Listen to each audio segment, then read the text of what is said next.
Goeiemôre geliefdes, geseënde Sabbat. Dit is wonderlik om saam met u te kan wees hier in Mpumalanga. So ek het gisterand bietjie vir die mense verduidelik. In 1999 was ek in Wilna op ons honeymoon hierso gewees. So dit is 'n baie spesiale plek vir ons. En ons is nou op 'n reis. Ons tema is hier is ek, Here. En ons het gesien daar is 5 mense in die Ou Testament en 1 in die Nuwe Testament wie gesê het hier is ek. Die een in die Nuwe Testament gesê hier is ek, Here. Abraham, Jakob, Moses, Samuel en Jesaja. En dan Ananias, né? Ons het gisterand gekyk na Jakob, die titel was hier is ek in die reis. En vanoggend se boodskap, en Lera Gustaf het nou gesê, ek moet nou vir julle sê, waar kom die snaakse van vandaan? So, kom ek vertel julle eers dit. So, my oupa, my pa se pa, het van Hertfordshire in Engeland gekom. Hy het net na die Boereoorlog hier aangekom, en sy van was Rowe, R-O-W-E. En dit is redelik bekend, Rowe. Sy naam was Fred. Sy tweede naam was ook Rowe. So hy was Fred Rowe. En my ouma was 'n statige dame blykbaar, of ek het haar ook geken. Sy was bietjie voor haar tyd. Sy was 'n rekenmeester en 'n tydelike bankbestuurder. Jy weet, en lyk my sy wou fancy wees. En toe sy met toe sy en my oupa trou, toe is die van Rowe. Dit was nog so, maar toe die seuns gebore word, my oom en my pa, toe hulle registreer, toe sit sy 'n koppelteken tussen die tweede naam en die van. En ons het dit nie geweet nie. So ek het maar swaar gedra, jy weet, in laerskool seeres, hoërskool seeres, jy hoor al die grappies en die dinge. En toe my ouma lede is, ek was al uit die skool uit, toe doen my oom bietjie navorsing, en hy kom agter, dis nie eers ons van nie. En toe wil ek dit eintlik terug verander. Ek en my broer, my pa was kwaad, my ma sê, nee, julle is die enigstes, you're the only ones in the whole world. En dit is so. So dit is nou hoekom dit nou maar so is, hoor. So dit is waar die van vandaan kom. Die boodskap vandag is, hier is ek in die toets. Ekskuus, nou word my stem getoets.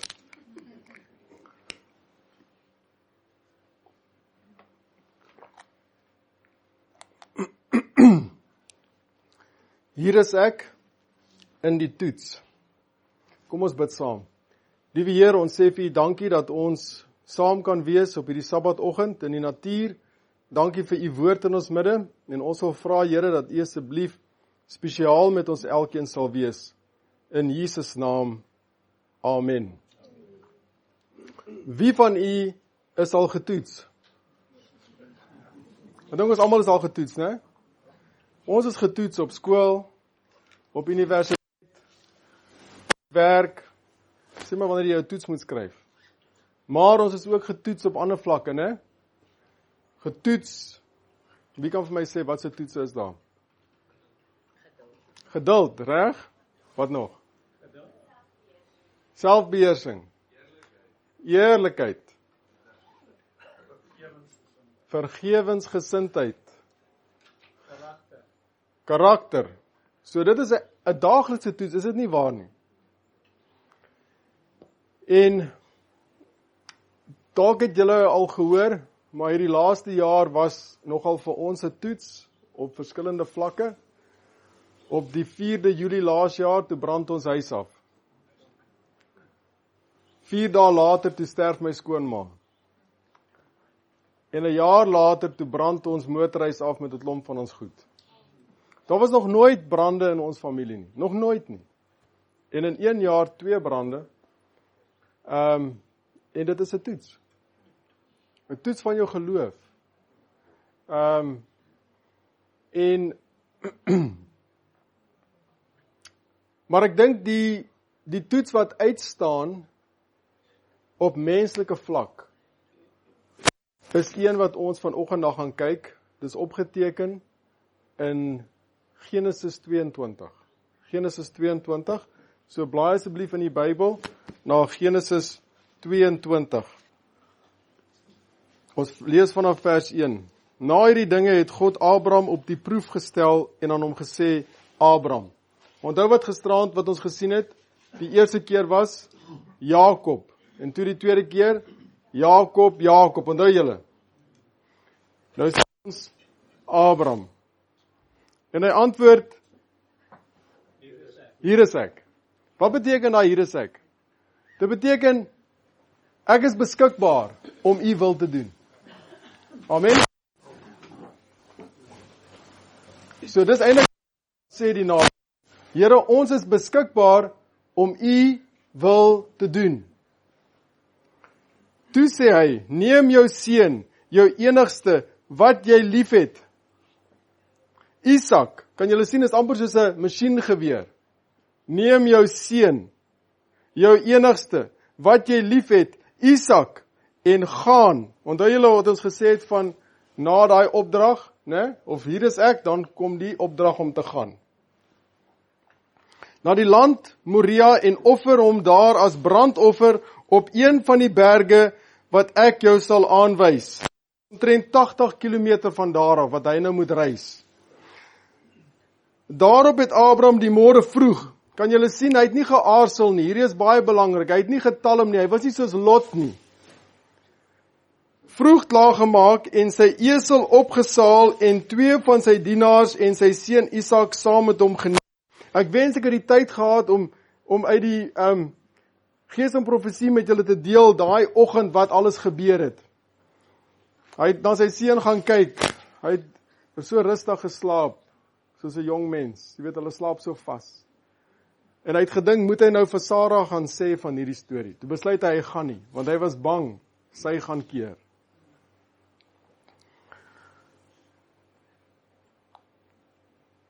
En hy het die hout gekloof vir 'n brandoffer en opgestaan en na die plek gegaan wat God hom aangewys het.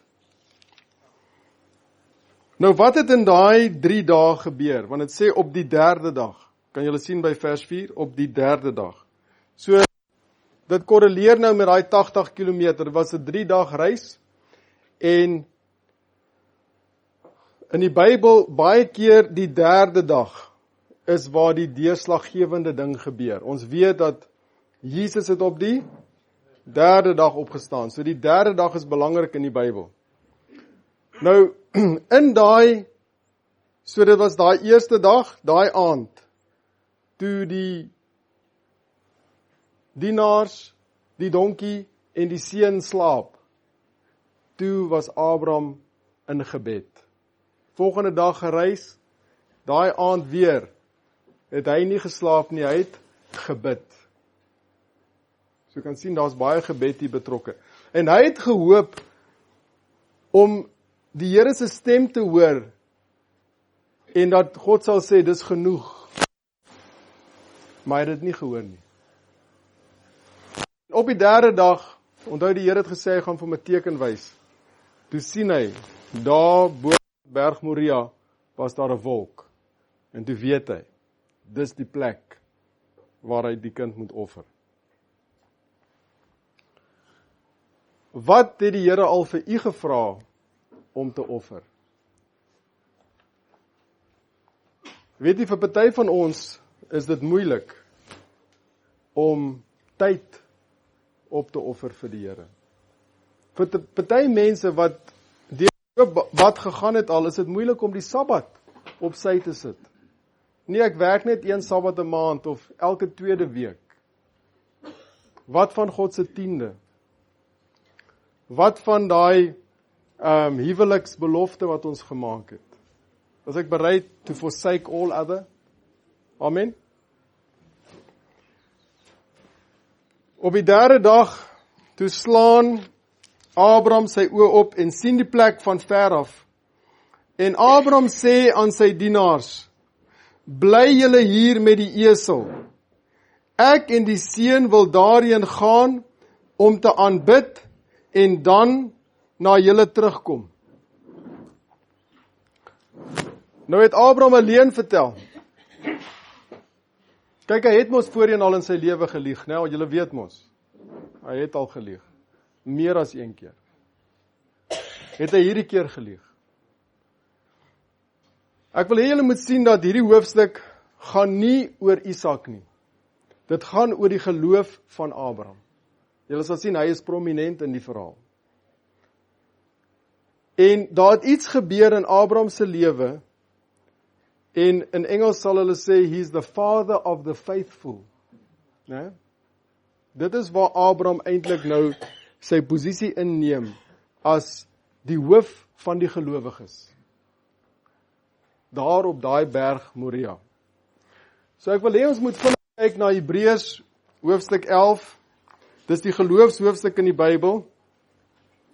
Hebreërs hoofstuk 11. En ons lees vers 19. Kyk, kom ons lees dalk vanaf vers 17. Is julle daar? Hebreërs 11 vers 17. Deur die geloof het Abraham, toe hy op die proef gestel is, Isak geoffer. Ja, hy wat die beloftes ontvang het, het sy eersgeborene geoffer, aan wie gesê is, in Isak sal jou nageslag genoem word, want hy het gereken dat God mag het om selfs uit die dode op te wek. Daaruit het hy hom ook, om so te spreek, terug ontvang. Is iemand op daai stadium al uit die dood uit opgewek? Nee. Onthou, Moses was die eerste een. So daar het nog nooit iemand uit die dood uit opgestaan nie, maar Abraham het geglo, toe hy vir sy dienaar sê, want hy het geweet hy gaan die kind offer, né? En hy sê, ons gaan terugkom. En Abraham het die hout vir die brandoffer geneem en dit op sy seun Isak gesit. So wie die hout gedra tot dusver? Dit was seker die donkie, stem julle saam, die esel, né? Hulle het nou 80 kilometer gekom. En nou sit hy die hout op Isak. Hoe oud was Isak? Was hy 3, was hy 5, was hy 7? Hy was 20 jaar oud. Hoe lyk 'n 20-jarige? Fris ouetjie, né? Stem julle saam? Hoe lyk Abraham nou? Hy is 120. Kyk, hy is dalk nou nie uitgemergel nie, maar hy is nie meer jonk nie. So, hierdie jong man is sterk en fris.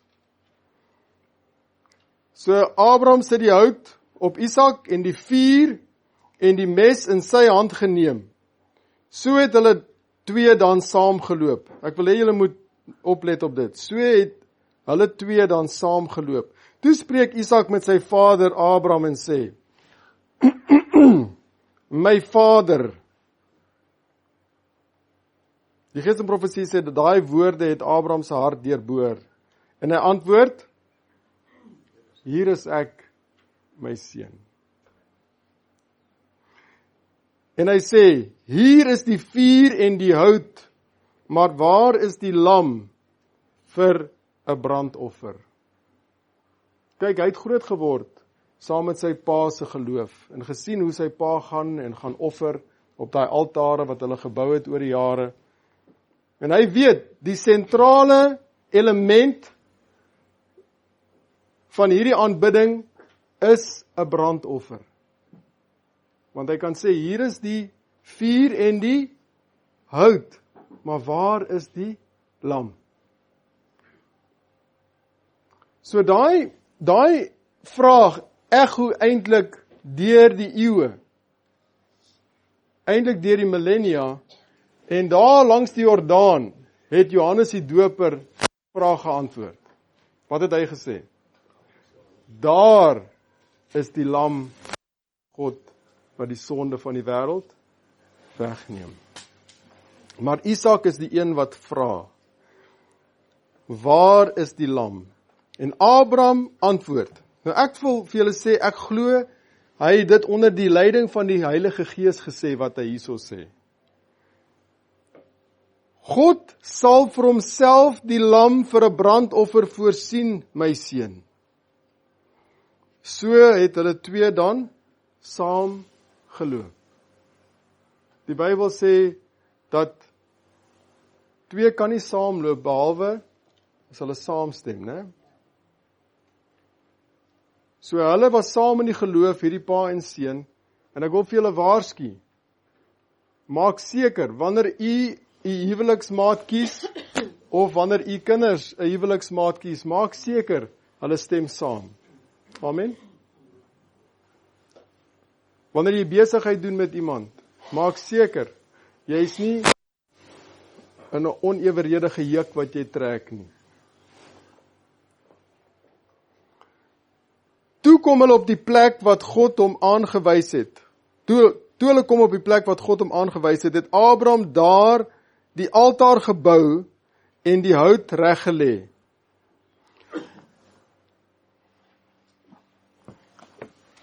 Het u al in 'n situasie gesit waar u iets moet sê, maar jy is bang om dit te sê? Maar jy weet jy moet dit sê. Nou, dit het al 'n paar keer in my lewe gebeur, en ek weet 'n mens voel so beklemming in jou hande voel so sweterig. Ek kan onthou, op 'n positiewe kant was dit, ek moes jy weet, Wilna se pa was predikant in Richards Bay, en ek voel sommer weer so 'n lam gevoel. En jy weet, ek het geweet, hulle bly wees, maar nog steeds, dit was nie maar. Nou gaan stap ons. Okay, eers in die oggend, ons gaan nou worship hou, godsdiens, toe dink ek gaan hulle nou vra, en hier twee swaartjies nou daar nie amper ingeslyp sê ek, maar hulle toe nou ingekom by die kamers uit, hier kom sit hulle, okay, dit gaan nie werk nie. Okay, na worship, okay, miskien moet ek nou vra, nee, ouma gaan nou die ontbyt terugsit. Okay, na ontbyt, nou gaan ons stap. Dan dink ek, okay, daar by daai boom. Okay, daar by daai boom. En elke keer my skoonpa praat, hy het eintlik nooit baie gepraat nie, maar hy praat deeltyd. En naderhand is ons terug by die huis. My maag het naderhand seer gevoel. En toe is ons daar by hulle in die kamer, en my skoonpa praat, en ek sê stop, ek maak hy deur toe, ek sê, en ek vra, waar kry ons hulle seun? Amen? Ja, so dit is moeilik wanneer jy weet jy moet iets sê, en op die negatiewe kant, 'n moeilike kant vir my was, sit in 2013 in Westville gebly in Durban, en ons kom by die huis, was op 'n Sabbat, en ons het honde gehad, en 'n kat. En ek het daar in die honde se bed iets gesien. Die oorblyfsels van die kat. En dis ons dogter Hannah se kat. En Hannah was daai tyd 8 jaar oud, jy weet, met 'n mooi sabbatrokkie aan, Rachel ook, Caleb, en ons gaan nou daar op die gras in ons erf 'n piknik hou, Wilna het lekker kossies gemaak, en ek sit nou met inligting, wat hierdie kind gaan breek, verstaan julle? En ek moes nou besluit, wanneer gaan ek dit sê? Weet julle hoe moeilik is dit? En ek het gedink, okay, laat ons die piknik laat verbygaan. Toe is ons in die huis, nou sit ek daar. Almal hier, en ek begin te vertel van troeteldiertjies wat ek gehad het, wat ek verloor het, en jy weet, die kindertjies se oë, hulle is ook nou nie onder kalkoene uitgebroei nie, né? En hulle het nou die dag van het gepraat, hoe moeilik daai dag was. En toe moet ek bekend maak wat gebeur het. En hierso op hierdie berg, ek lees vir ons op bladsy 150. Nogtans kon niemand behalwe God besef hoe 'n groot opoffering die Vader moes doen deur sy seun aan die dood af te gee nie. Abraham wou hê niemand behalwe God moes die afskeidstoneel aanskou nie. Hy het die diensknegte beveel om agter te bly En dan sê, ek en die seun sal terugkeer. En dit was 'n uitspraak van geloof, glo ek onder die Heilige Gees. Op die aangewese plek het hulle die altaar gebou en die hout daarop gelê. Nou as ek Isak was, sal ek heeltyd nou dophou en kyk, waar is die lam wat God nou gaan voorsien, hè? Hy kyk nou maar rond, want ons bou nou hierdie altaar. Toe het Abraham die goddelike boodskap met bewende stem aan sy seun bekend gemaak. Ek wil hê julle moet vir 'n oomblik saam met Abraham en Isak op daai berg wees. Onthou, Ismael is weg. Isak is die erfgenaam. Isak is die een wat die belofte dra van 'n groot nageslag. Isak is die een wat in sy bloedlyn gaan die Messias wees. En hierso moet hy sterf. Verskrik en verbaas het Isak sy lotsbestemming aangehoor. Maar hy het geen weerstand gebied nie. Hy kon sy vonnis maklik ontvlug het as hy wou. Die bedroefde ou man, uitgeput na die worsteling van die afgelope 3 vreeslike dae, kon die fris jongeling nooit bedwing het nie. Maar van kindsbeen af is Isak geleer om onmiddellik te vertrou en te gehoorsaam. Waar staan ek en u? Om onmiddellik te vertrou en te gehoorsaam. En na mate die plan van God aan hom verduidelik is, het hy gewilliglik ingestem. Hy het in Abraham se geloof gedeel, en hy het dit as 'n eer beskou dat hy gevra is om sy lewe as offer aan God te gee. Tederlik probeer hy sy vader se droefheid versag. En hy versterk die senuweeagtige hande om hom aan die altaar vas te bind. So hy help sy pa om hom vas te maak. Eindelik is die laaste liefdeswoorde gespreek, die laaste traan afgedroog, die laaste omhelsing gegee.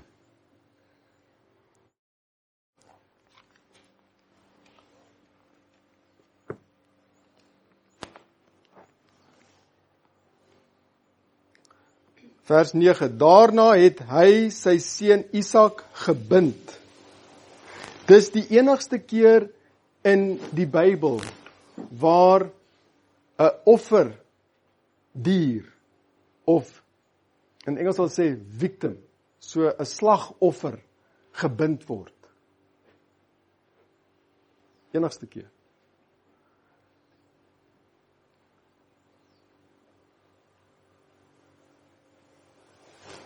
Daarna het hy sy seun Isak gebind en hom op die altaar bo op die hout gesit. Dit is ook 'n hapax legomenon. Dit beteken die woord kom die enigste keer in die Bybel voor.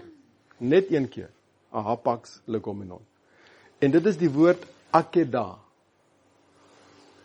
En in die Hebreëse literatuur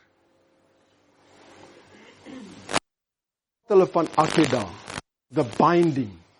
It's the binding. En hulle lys 10 toetse wat Abraham moes deurgaan in sy lewe. En ons weet van hy toetse het hy gefaal, né? Maar hierdie een is die ultimate. En ons dank die Here, hy het geslaag. Toe steek Abraham sy hand uit en neem die mes om sy seun te slag. Julle kan sien, dit is nou slow motion, né? Slow motion. Daarna het hy sy seun Isak gebind en hom op die altaar bo op die hout gesit. Toe steek Abraham sy hand uit en neem die mes om sy seun te slag. Maar die engel van die Here, ek is so dankbaar vir maar, né? Maar die engel van die Here het na hom van die hemel af geroep en gesê, Abraham, Abraham. En hy antwoord, hier is ek. En hy sê, moenie jou hand na die seun uitsteek nie en doen hom niks nie. Want nou weet ek, dat jy God vrees en jou seun, jou enigste van my nie teruggehou het nie. En toe Abraham sy oë opslaan, sien hy met eens 'n ram, wat agter in die bos met sy horings vasgeraak het.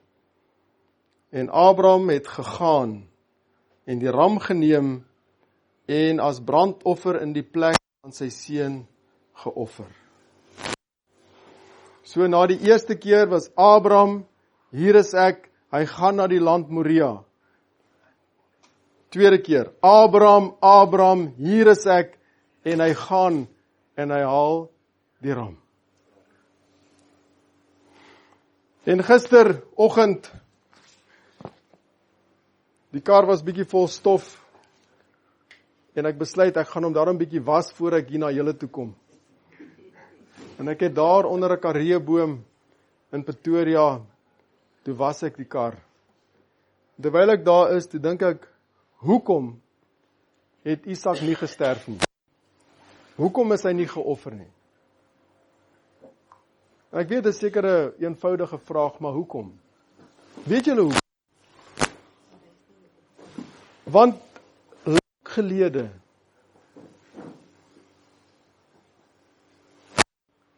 het die seun gesê, hier is ek sal die offer wees. Amen. So dit was nooit God se plan dat Isak geoffer moet word. Dit was nooit sy plan. Dit was net 'n toets. En die rede hoekom daai mes gestop is want iemand het al reeds gesê, hier is ek sal gaan. Ek sal in die plek van Kim sterf. Ek sal in die plek van elkeen hier by Mpumalanga sterf. Ek sal gaan.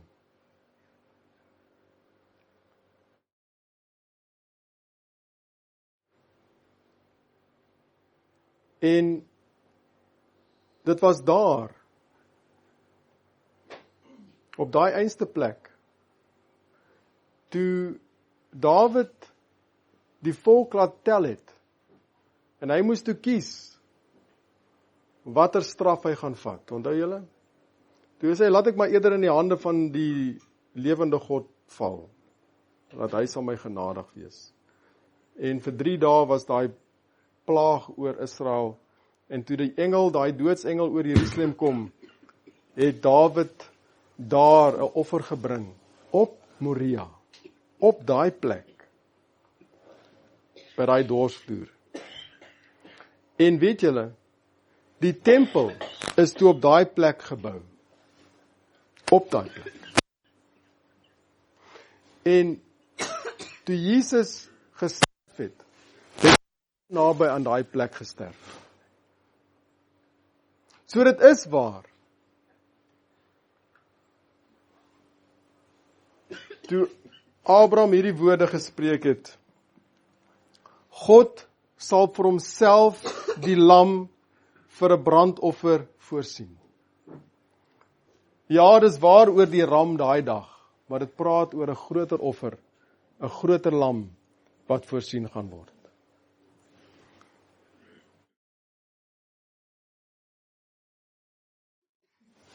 En Abraham het dit genoem, die Here sal voorsien. Jy het al die woorde gehoor, Jehovah Jireh, dis waar dit vandaan kom. Die Here sal voorsien. Sodat vandag nog gesê word, op die berg van die Here sal dit voorsien word. En toe roep die engel van die Here vir die tweede keer na Abraham van die hemel af en sê, ek sweer by myself, spreek die Here, omdat jy dit gedoen het en jou seun, jou enigste nie teruggehou het nie, dat ek jou ryklik sal seën en jou nageslag grootlik sal vermeerder, soos die sterre van die hemel en soos die sand wat aan die seestrand is. En jou nageslag sal die poort van sy vyande in besit neem. En in jou nageslag sal al die nasies van die aarde geseën word. Wat beteken dit? Dis die Messias, né? omdat jy na my stem geluister het. Het die belofte waar geword? Wie is die sterre en wie is die sand? Dis ons. Amen. Julle geweet dat jy is een van daai sterretjies, jy is een van daai korrels sand, want ons is die nageslag van Abraham in die geloof. Ons is geestelike Israel.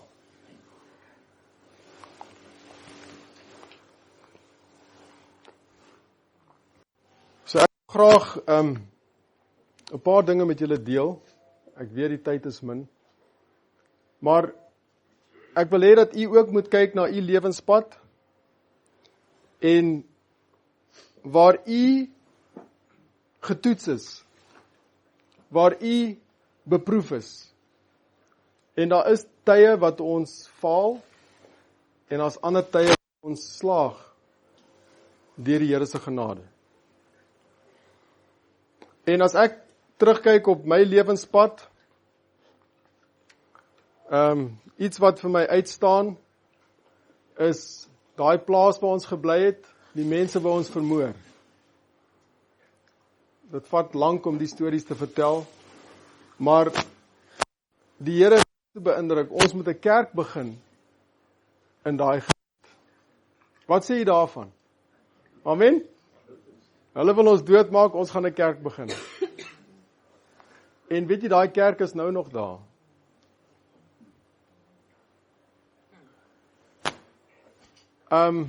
Nog 'n toets vir my was om alles wat sekerheid gebring het te los.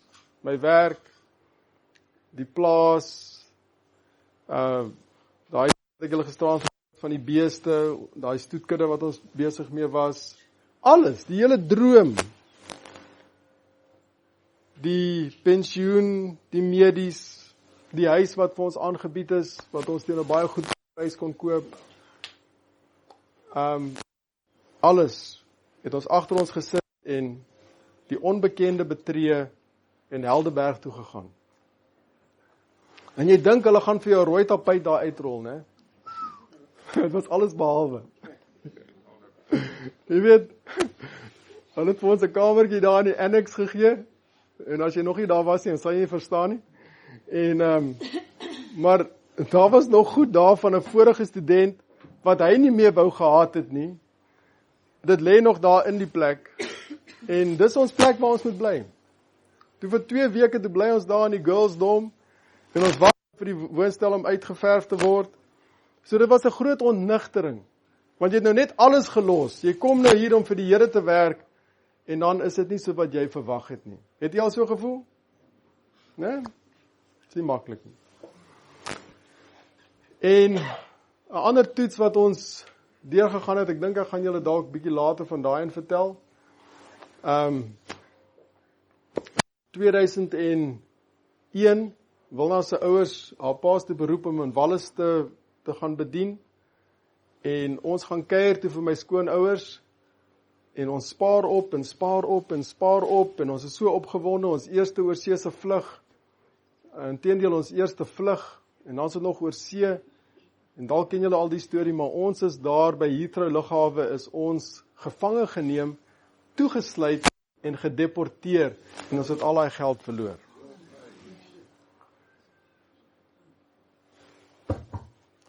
En ek moes daai man vergewe het,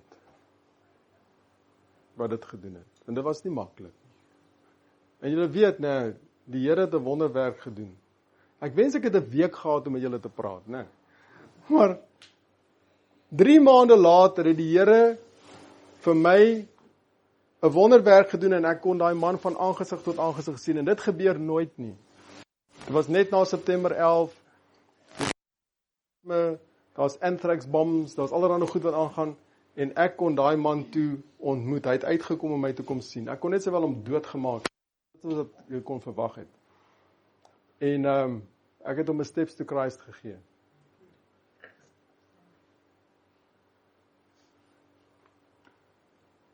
Want net voordat hulle ons gepos het, toe vra ek hom, do you believe in God? Sê, nee, hy kan nie eintlik so sê nie. 'n Man wat 'n das dra. En ek besluit toe, ek moet hom vergewe, maar ek kan nie, die Here moet dit vir my doen. En ek het daai boek gegee. Toe sê ek hom, gaan jy die boek lees? Hy sê hy sal. En op die 8de Februarie 2007, op pad na my swaartjie se troue toe, was ons in 'n noodlottige ongeluk. En my skoonma sterf van daai ongeluk. Hy gaan die troue waarneem. Van julle het ons bid daai tyd. En ek waardeer dit. En my skoonma kry breinskade.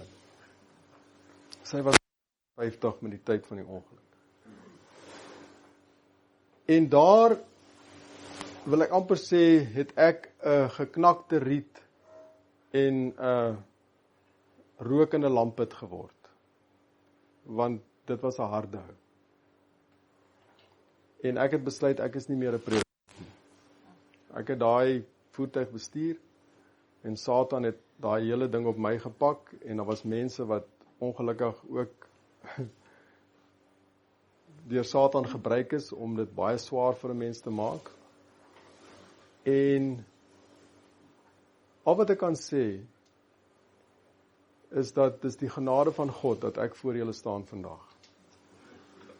Toe ek aan die ambulans ry, ons was in die ambulans met my skoonpa en skoonma, en op pad, toe sterf my skoonpa, en die ambulansdrywer het toe nou seker gesien, ek trek baie swaar, en hy sê, kyk, daar ek moet op sy foon kyk.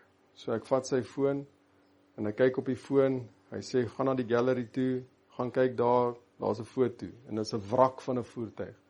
Hy sê, hy was in daai voertuig, hy was baie beseer, en hy kon vir lank nie loop nie, en die Here het hom toe nou gehelp, dit is 'n swart man, en hy sê, nou kan hy weer loop, en hy bestuur die ambulans, hy het nie geweet ek's 'n predikant nie,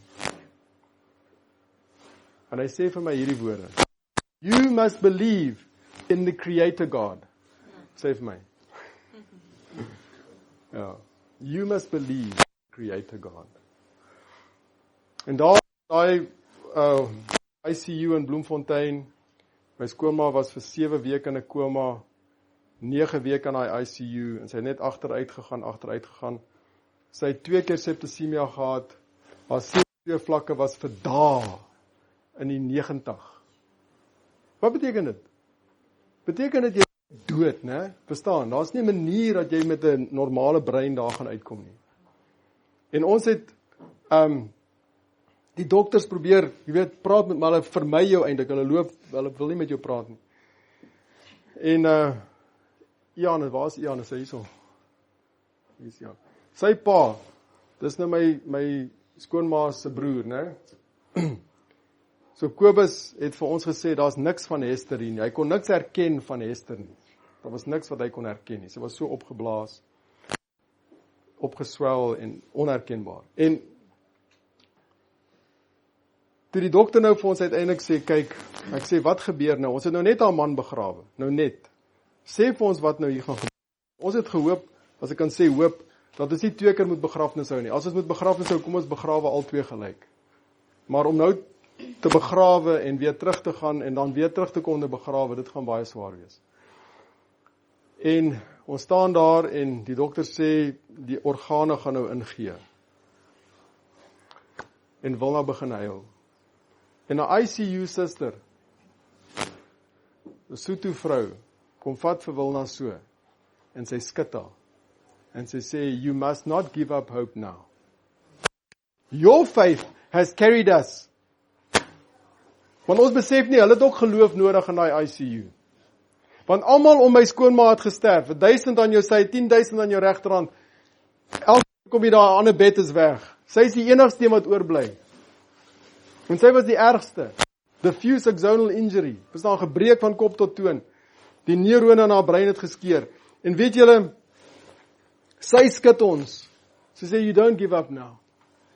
En die Here doen 'n wonderwerk. En bring my skoonma daar deur 'n rehab van 2 maande, en sy het uitgestap met 'n waterbottel in haar hand. Hulle het vir ons gesê, sy sal nooit weer loop of praat nie. Sy was in die koerant gewees, boek geskryf, julle moet tog daai boek lees.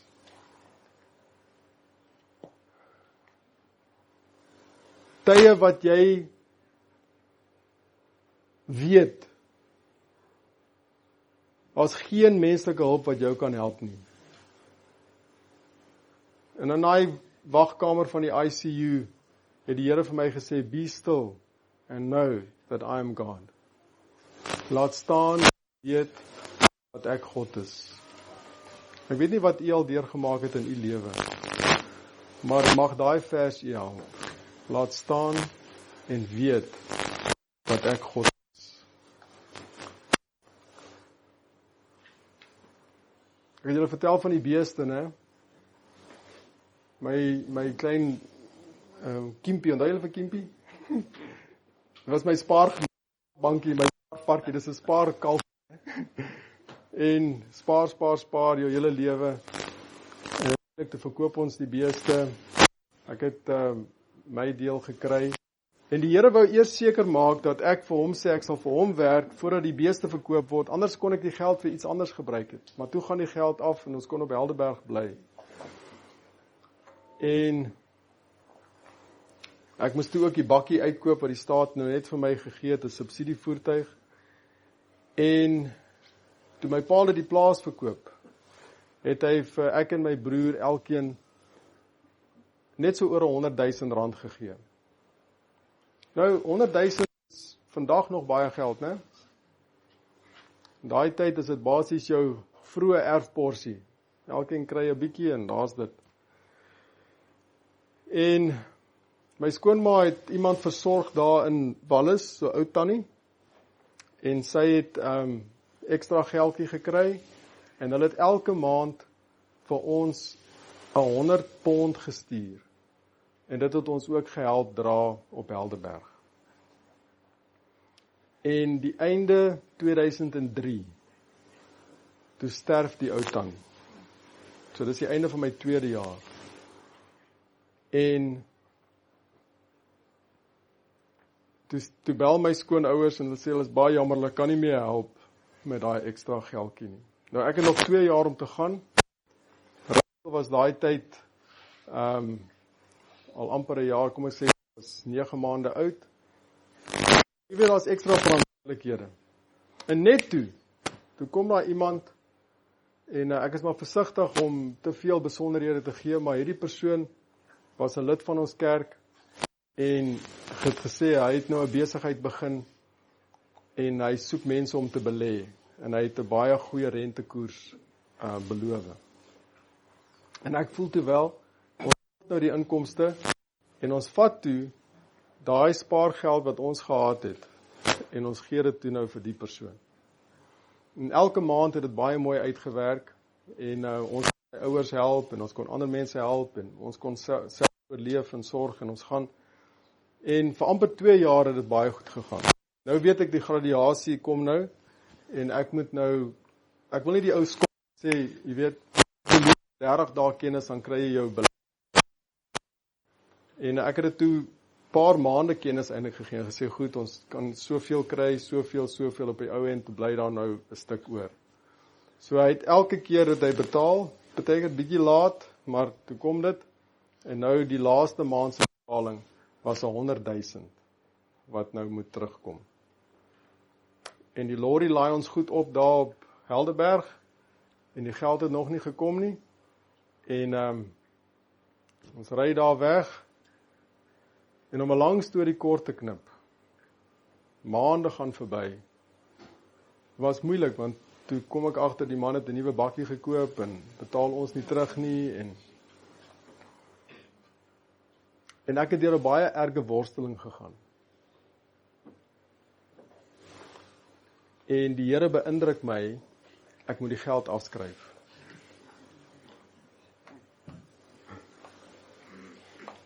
Nou, soos ek gesê, 100 000 is nou baie, maar 2006, ons praat van baie geld, hoor. En ek het dit toe afgeskryf in my kop, maar daar's iets in jou hart wat nog hoop, né? Ek wag nog, wanneer gaan dit nou kom? En weet julle, die Here beïndruk my verder, en hy sê, jy moet vir hom gaan sê, dis afgeskryf.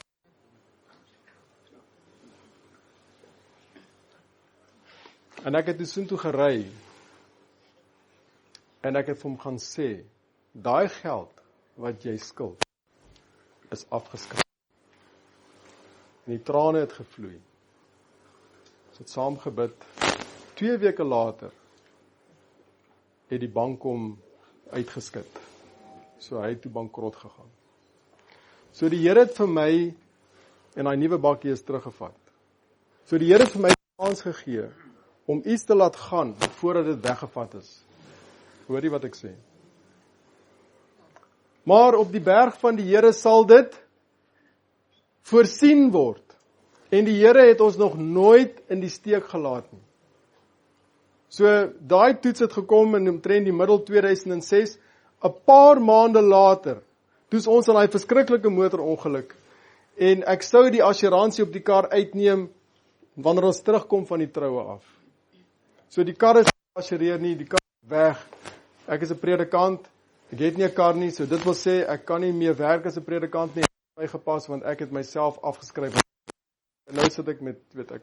Maar dan besef ek moet ook sorg vir my vrou en 2 dogtertjies op daai stadium. En ek het daar in 'n donker studeerkamer in Bloemfontein, het ek op my knieë, nie op my knieë nie, op my aangesig, soos wat Lia gebid het, né? Teen die grond, het ek gebid. My skoonma was kritiek, my skoonpa is begrawe, die kar is afgeskryf, en Jan se pa het hulle Camry vir ons geleen, en ek wou nie gehad het iets moet met hulle kar gebeur nie, en jy kan ook net so lank iemand se voertuig leen, en ek wil nou nie meer daai verantwoordelikheid dra nie, en daar op my knieë, op my aangesig, in daai donker studeerkamer van vriende wat gesê het, kom bly hier by ons, toe gee ek daai hele probleem vir die Here. Alles. Ek het alles vir hom gegee, en ek het dit oorgegee. Wat is ons lied? Ek gee alles oor. Want ek gaan vir julle sê, ons kan nie. Die Here sê, hier is ek, as daar nog goed is wat ons terughou nie. As daar onvergewensgesindheid is, as daar dinge is wat ons plat trek, hoe kan jy ooit 'n instrument in sy hand wees? Ons moet sê, Here, ek gee alles oor, hier is ek. Amen? Dan kan jy jou gebruik. En ek staan op my knie in daai donker studeerkamer, 5 minute later, dis die hoofouderling van Wommeranstad, en hy sê, leraar, ons het 'n kerkraad gehou. Toe dog ek, dis interessant, dis nou sonder die predikant. En hy sê, ons het 'n noodfonds gestig om vir jou 'n ryding te kry. Nou wat beteken 'n ryding? Vir my is dit net 'n skorrelkorrel, net 'n ding wat van A na B kan gaan. Jy weet, ek sien hierdie goed langs die pad, R9.800, R12.000, ek sê vir die Here, dis reg, net so ding, nou net myne wees, en ek...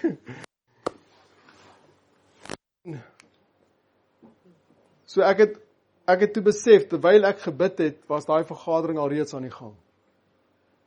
En onbekende skenkers, tot vandag weet ons nie wie almal was nie, het geld bymekaar gesit, tot iemand wat saam my skoonma op skool was, 'n nie-adventis, hy het R50.000 gegee. En daar word 'n double cab by Isuzu by ons voordeur afgelaai met 'n rooi stryk om. En hulle sê, gaan asseblief aan met die werk van die Here. Op die berg van die Here sal dit voorsien. En ek is van die oortuiging, as ek nie bereid was om daai oorgawe te maak en vir daai persoon te sê, jy skuld nie meer daai geld nie, kon die Here nie daai wonderwerk vir my gedoen het nie.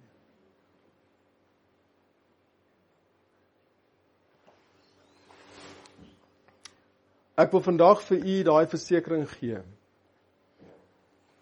Die God wat ons roep, is die God wat ons sal vooruitgaan. Die God wat ons vra om op te offer, is die God wat vir ons mildelik sal voorsien. Mag die Here vir ons help om aan te hou sê, binne in die toets, hier is ek. Amen. Was 'n pa en 'n seun saam gewees. Hy het die hout gedra.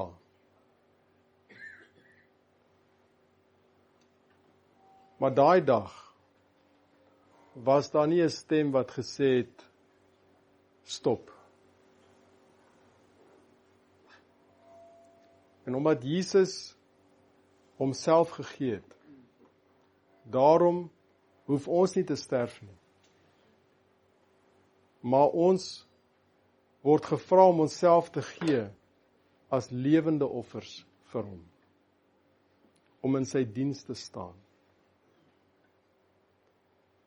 En ek weet dat in my menslikheid is ek geneig, ek kan maklik hierdie kant of daai kant toe gaan. Partykeer voel ek moedeloos, partykeer wil ek opgee. Maar as u vandag vir die Here wil sê, Here, bind my aan u. Akeda, the binding. Maak my vas aan u, dat ek nie ooit sal wegdwaal nie. Maak my vas aan u, dat ek u wil sal uitvoer, elke dag. Maak my vas aan u, dat ek u karakter sal weerspieël, dat ek sal vergewe, dat ek sal laat gaan, dat ek sal oorgee. As dit u verlange is, om gebind te word aan die Here, u kan net opstaan terwyl ons bid.